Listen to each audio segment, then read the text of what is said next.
Hey, ASOS! Ash here. What's your favourite type of pizza? Well, you can't go wrong with margherita, but toppings definitely give your pizza some texture. It also adds an extra layer to the pizza, where you have your base, your cheese, and your toppings. To top it all off, there's the crust. Talking about layers and the crust of the pizza reminds me of something else. The Earth. While the Earth's layers aren't made of dough and cheese, it has a very thick crust, and this crust has many toppings on it. Rocks. Rocks are everywhere. They come in a variety of shapes and sizes, but aside from geologists, we kinda just ignore them at this point. Well, to that I say no more. This video is dedicated to the appreciation of rocks. Though there's just one problem. The study of geology is a serious topic, and I'm not qualified to talk about it in such a manner. However, I am, as you know, a certified gamer, so I can at least talk about rocks in video games. Let's delve into the history first, so I can pad out this video with useless but somewhat interesting information about the evolution of these virtual minerals. One of the first big boys during the golden age of gaming was all about shooting rocks. Because of technical limitations, a lot of assets and textures could only come in the form of geometrical shapes like the asteroids in Asteroids, or the environment in Battlezone. Battlezone was actually one of the first successful 3D games ever.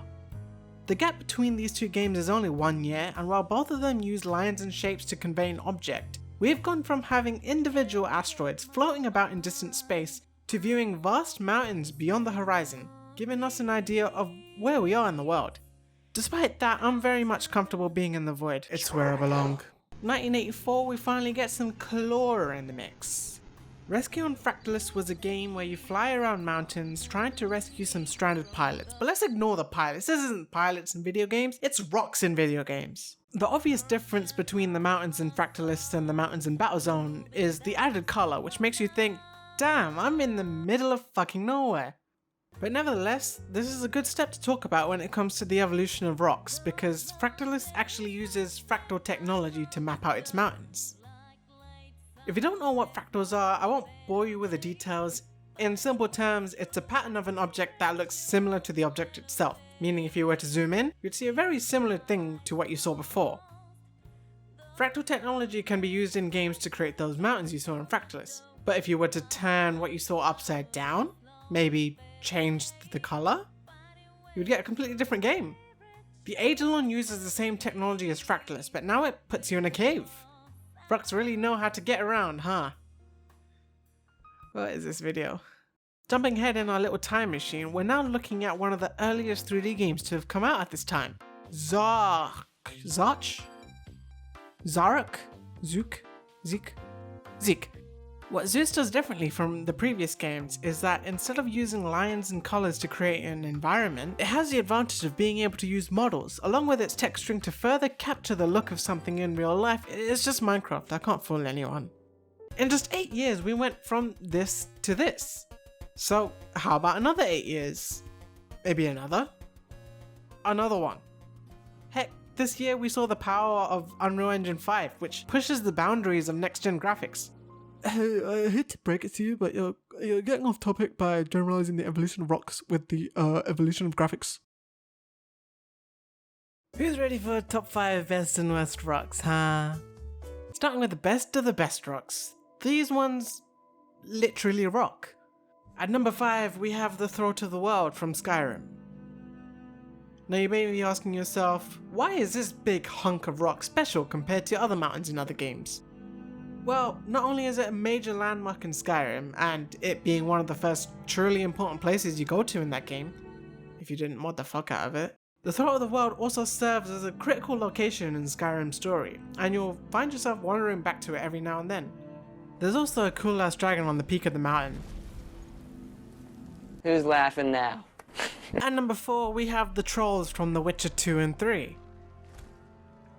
Now I'm not sure how the trolls act in The Witcher 2, but in The Witcher 3 you can find a variety of friendly trolls that won't fuck up your day on the way to High Hrothgar. The conversations you have with these trolls are honestly very entertaining, and they make me want to not murder them in cold blood. But rocks, Scott.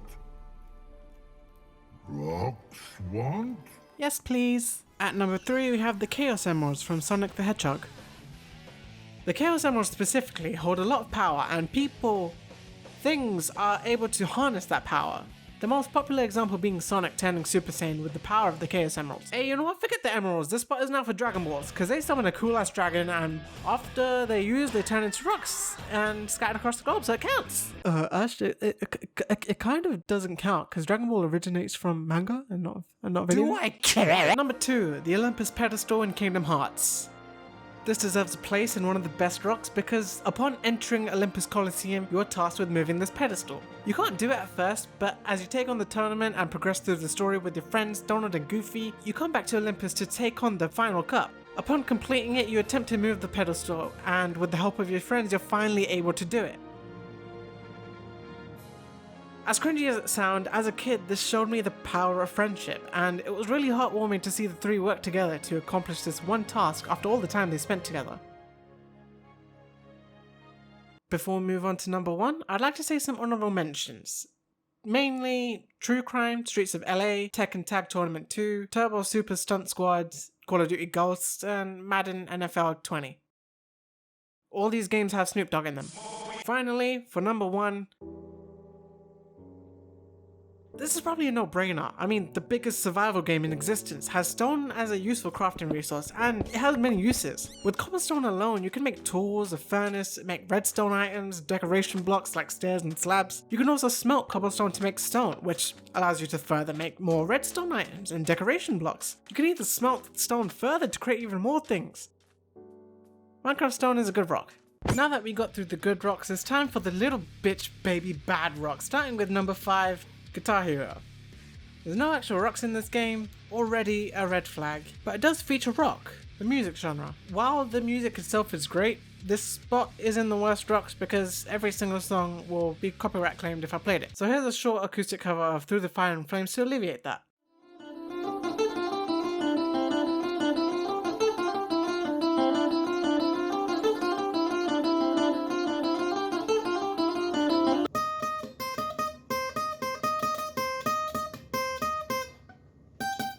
Number 4, we got the Master Emerald in Sonic the Hedgehog. Now you might be asking, but Ash, you put the Chaos Emeralds in the good rock section. Why is the Master Emerald there? That or you have no idea what a Master Emerald is, and I wouldn't blame you because it's a bad rock. Sure, this thing is a powerful artifact, capable of keeping the Chaos Emeralds in check, but what's the point of being an all-powerful relic of the past when you constantly break and take forever to find? I shouldn't spend 10 minutes on a Sonic stage, goddammit!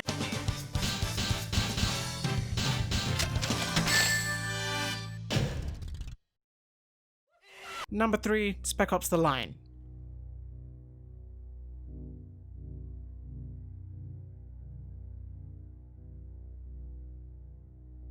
Spec Ops is a damn great game telling a depressing story of Martin Walker and his comrades, taking on an anarchical state of Dubai as massive sandstorms hit the city and riots ensue. The team tries to make contact with their colonel, and along the way you make morally questionable decisions, gradually getting worse and worse until you get to the end and realize that every horrible thing you did up to that point was absolutely meaningless, and while you thought you were the protagonist saving the day, you were actually the villain all along. It's not a game about rocks, but the setting of Dubai is covered in sand, and well, apparently sand is just finely divided rock particles. It also made me cry. Number 2, we got Kerbal Space Program. Now, Kerbal Space Program is also another brilliant game that takes skill, patience, and a degree in engineering and astrophysics. If you know me, you know that I love space and would jump at the chance to get on a rocket and take off to a distant planet. You can do that in Kerbal Space Program, but you need to build a rocket first.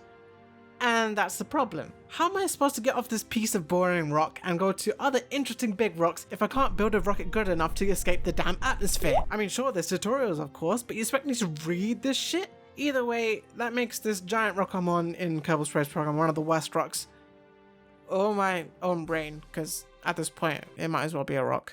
Honorable mention before our number 1 worst rock is The Rock from the WWE games. Now, The Rock is probably the most basic choice you can make in a WWE game, but I mean, pick another fighter, losers. I'm too scared to diss him in any further. Now, taking the number 1 spot for the worst rock is the rock of anxiety that's tied to each and every one of us, preventing us from gaining the courage to take the next step to better ourselves.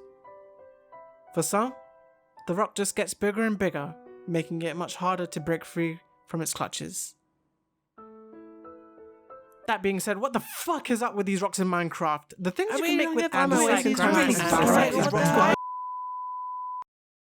Thanks for watching. I hope you enjoyed this weird video. If you liked it, then consider liking and subscribing. Also, comment what your favorite video game rock is. I won't read it.